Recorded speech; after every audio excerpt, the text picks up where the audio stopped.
मैं उन सब बातों पर बाद में आऊँगा, क्योंकि मैं किसी सरकार की आलोचना यहाँ पे करने नहीं आया,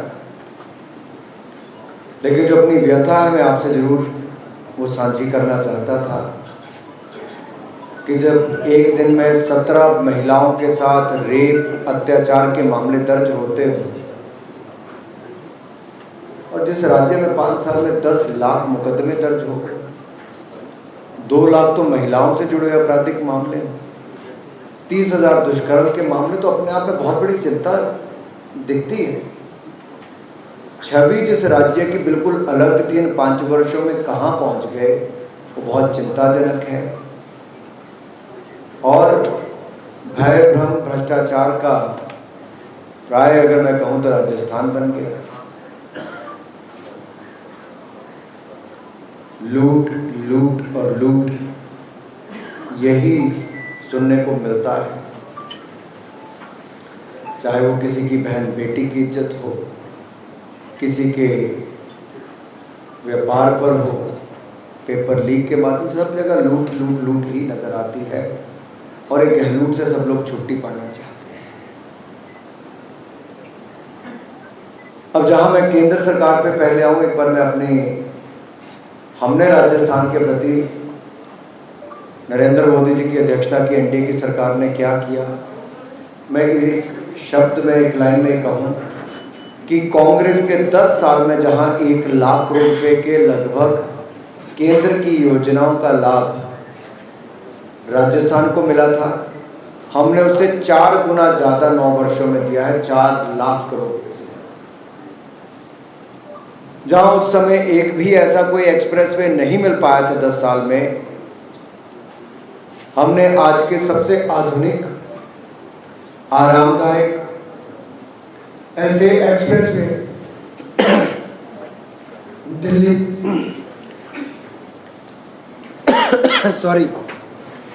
दिल्ली मुंबई एक्सप्रेसवे, अमृतसर जामनगर एक्सप्रेसवे, ये देने का कार्य भी किया है। और इससे हमारे व्यापार को, पर्यटन को और आम जनता को आने जाने की बहुत बड़ी सुविधा मिलेगी। देश की सबसे आधुनिक, आरामदायक और तेज गति से चलने वाली ट्रेन वंदे भारत भी 1 नहीं 2 देने का कार्य भी नरेंद्र मोदी जी की सरकार में हुआ। तो जहां कांग्रेस 1 भी नहीं दे पाई, हमने 2 वंदे भारत ट्रेन दी। जहां उनके समय इतना बड़ा एक्सप्रेसवे 1 भी नहीं मिला, हमने 2 देने का कार्य किया। वहां 1 लाख करोड़ रुपए की योजनाएं और लाभ अगर राजस्थान को दृष्टि से मिला हो तो हमने 4 गुना 4 लाख करोड़ का किया। अब देखिए देश में, भाई मेरे पीछे जो नीली शर्ट वाले, येलो शर्ट वाले बैठे हैं, येलो शर्ट वाले भाई साहब, हमको बात करनी है, बाहर जा सकते हैं। सारे मीडिया के लोग अपना काम छोड़ के यहां पर आए।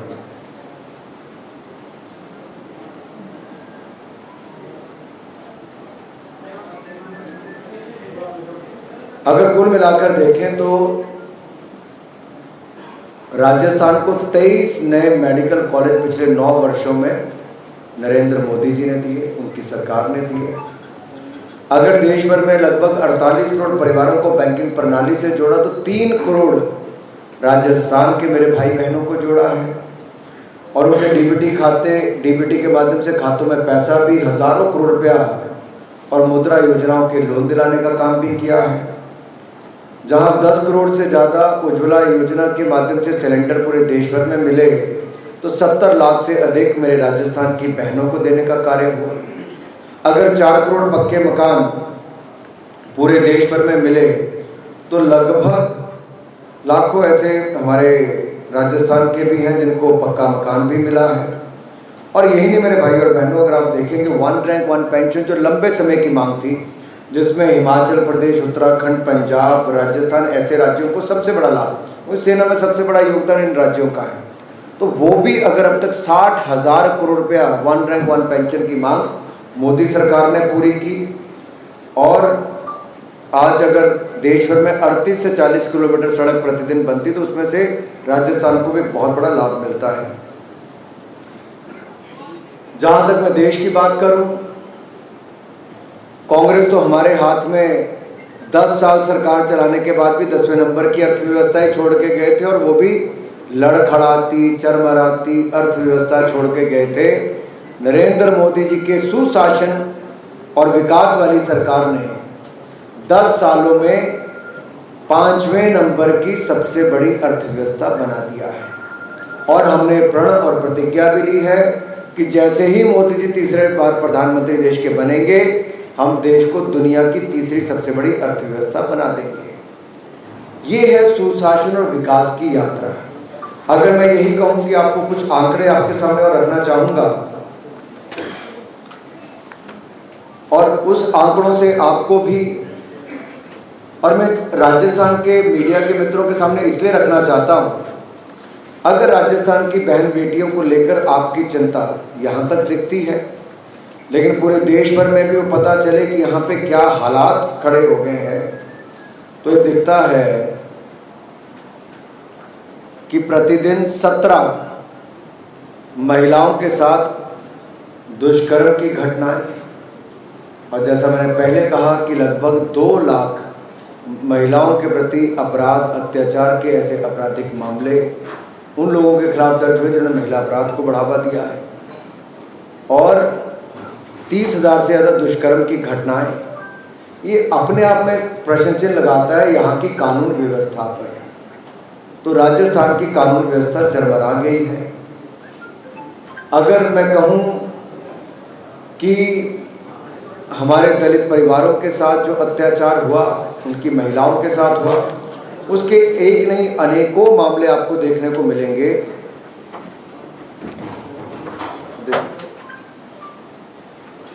अनेकों मामले देखने को मिलेंगे जिसमें अभी हाल ही में 4 दिन पहले 8 साल के बच्चे का गला काटकर उसकी हत्या कर दी गई, और वो कोई और नहीं, दलित परिवार का एक बच्चा था। शायद इस सरकार में दलित परिवारों की सुनी नहीं जाती, उनकी महिलाओं की, बच्चों की चीख पुकार राजस्थान के मुख्यमंत्री, उनकी सरकार के कानों तक नहीं पहुंचती है, और सरकार अभी तक पता नहीं करवा पाई कि उसको किसने मारा। और तो और 7600 से ज्यादा निर्दोष नागरिकों की हत्या हो गई, और अगर 15 साल की बच्ची के साथ गैंग रेप कहाँ हुआ? भीलवाड़ा में। और बांसवाड़ा में राहुल गांधी जी आकर चले जाते हैं, मुख्यमंत्री आकर चले जाते हैं, लेकिन भीलवाड़ा नहीं जाते। बेटी हूँ, लड़ सकती हूँ, लड़की हूँ, लड़ सकती हूँ, लेकिन राजस्थान की ओर मुंह नहीं कर सकती। राजस्थान की महिलाओं के लिए आवाज़ नहीं उठा सकती। लड़की हूँ, लड़ सकती हूँ, लेकिन दलितों के प्रति हो रहे अपराध, अत्याचार के खिलाफ आवाज़ नहीं उठा सकती। आखिर वो लड़की हूँ, लड़ सकती हूँ कहाँ पर है? एक दलित महिला के साथ थाना गाजी में गैंग रेप हुआ, उसका वीडियो वायरल किया गया, और तो और पुलिस से मदद मांगने गई तो मदद तो दूर मिलने की बात है, मुकदमा भी दर्ज वहां पर नहीं हुआ। और ऐसे एक नहीं अनेकों घटनाएं आपके सामने हैं जो इस वीर भूमि को बदनाम करती है। अब एक और 2 महीने पहले बीकानेर के खाजूवाला में एक दलित युवती के साथ 2 पुलिसकर्मियों ने ही सामूहिक दुष्कर्म किया। इस पे भी कंप्लेंट और उस पर कार्रवाई करने में इतना समय क्यों लग गया जी? अभियुक्तों को बचाने में लगी थी सरकार एक तरह से। अभी करौली जिले के नदौती में 20 साल की दलित युवती के साथ दुष्कर्म हुआ, उसको गोली मार दी गई, एसिड डाल के फिर उसको कुएं में फेंक दिया गया। एक निर्भया कांड हुआ था, पूरा देश ऐसा लगता था आग बबूला हो गया। क्या राजस्थान की बेटियों के साथ, राजस्थान की दलित महिलाओं के साथ जो अत्याचार, अपराध और दुष्कर्म की घटनाएं हो रही है, क्या उस पर कहीं ना कहीं पर्दा डालने का काम हो रहा है?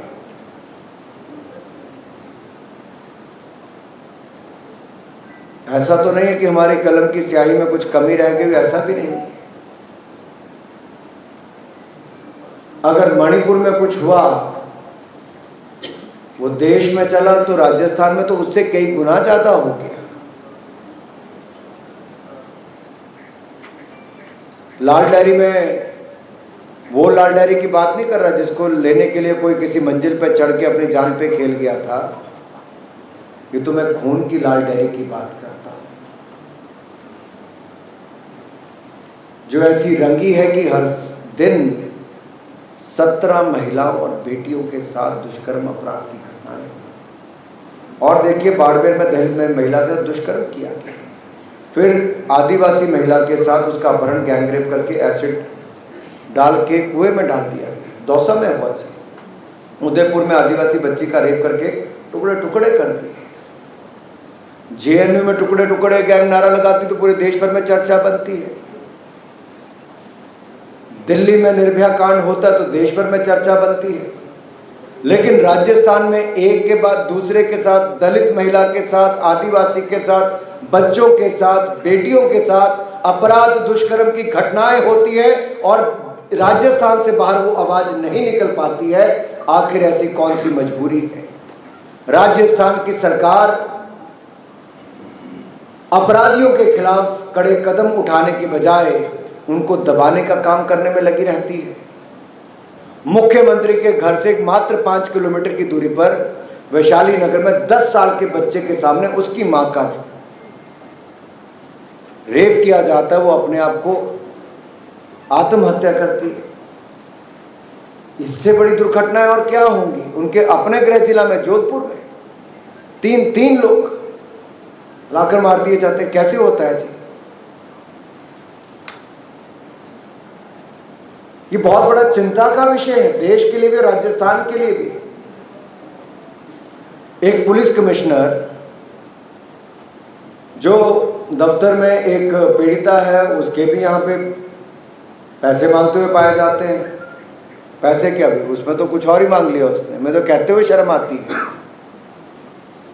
लेकिन शर्म तो देखिए जी, सारे देश को तब आई थी जब राजस्थान के एक मंत्री ने कहा, जब यहाँ के रेप की चर्चा हुई आपके, और मुख्यमंत्री का सबसे नजदीकी मंत्री कहता है मर्दों का प्रदेश है, और सब खिलखिलाकर हंसते हैं। वो मुख्यमंत्री के दिल के सबसे नजदीक है, लेकिन जो महिलाओं के अत्याचार, अपराध की आवाज उठाता है, उसको निकाल के बाहर फेंक दिया जाता है। ये स्पष्ट दिखता है कि राजस्थान की सरकार महिला अपराध करने वाले, महिलाओं पर अत्याचार करने वाले, महिलाओं के साथ दुष्कर्म करने वाले और मर्दों का प्रदेश बताने वालों को तो बचाती है, आगे बढ़ाती है, हंसती है, गले लगाती है, लेकिन अपराधियों के खिलाफ ना कार्रवाई करती है, और जो आवाज उठाता है उस मंत्री को भी बर्खास्त करती है। अब ये समय सबके सामने आया है कि क्या होना चाहिए। अभी आते आते मुझे लक्ष्मीकांत जी बता रहे थे कि अपराध तो यहां तक बढ़ गया कि अब तो एक पुलिस वाले के भी गोली मार दी गई। ये सत्य है क्या? हुआ है सर? आज ही 2 साल तो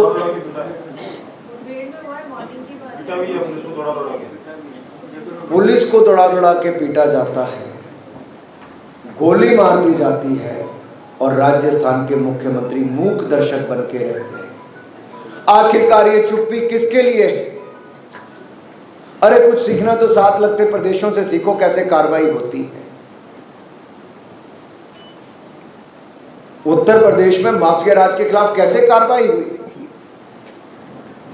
कहां माफिया राज वाला उत्तर प्रदेश आज माफिया मुक्त हो गया, लेकिन सबसे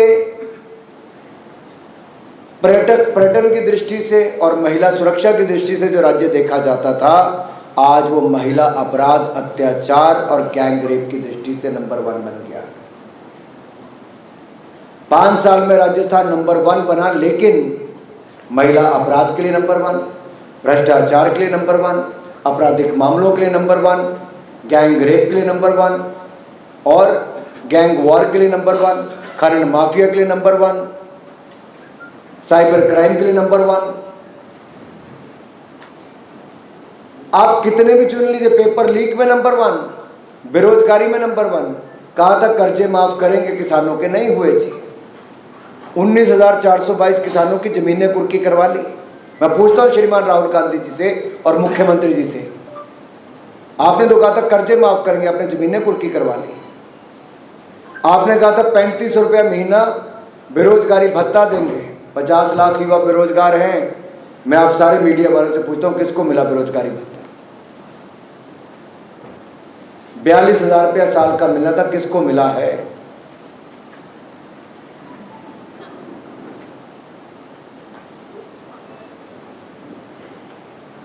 इनको तो जवाब देने पड़ेंगे। जो कहता है कि मैं लड़की हूं, लड़ सकती हूं, तो नहीं लड़ी। कहते थे मैं किसानों के कर्जे माफ करूंगा और बेरोजगारों को बेरोजगारी भत्ता दूंगा, नहीं दिया। और जो माननीय मुख्यमंत्री जी 5 साल में राजस्थान को इन अपराध के मामलों में, भ्रष्टाचार के मामलों में, पेपर लीक के मामलों में, बेरोजगारी के मामलों में, महिला अपराध के मामलों में नंबर 1 बनाने वाले, उनको तो जवाब देना ही पड़ेगा। ये लूट लूट लूट और गहलूट की सरकार जो है, इससे मुक्ति पाना चाहते हैं। धन्यवाद। ये मंत्री जी